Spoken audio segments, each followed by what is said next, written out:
স্বাগত জানাচ্ছি সে বিখ্যাত খানজান আলী সাহেবের যে মাজার শরীফ সেখানের সামনে থেকে।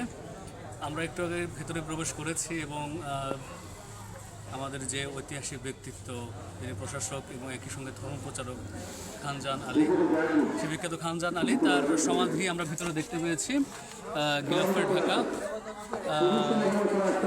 পুরো জায়গাটা জুড়ে একটু ধর্মীয় ভাবগাম্ভীর্য বিরাজমান এবং যারা দর্শনার্থী রয়েছেন তারা তাদের বিশ্বাস অনুযায়ী সেখানে কিছু ক্রিয়াকলাপ করছেন, আর যারা দেখতে এসছেন শুধুমাত্র তারা দেখছেন, এটা সৌন্দর্য উপভোগ করছেন। এবং আমাদের স্বাধীন সুলতানি আমলের যে ঐতিহাসিক স্থাপনা হিসাবে এটি এখনও টিকে আছে।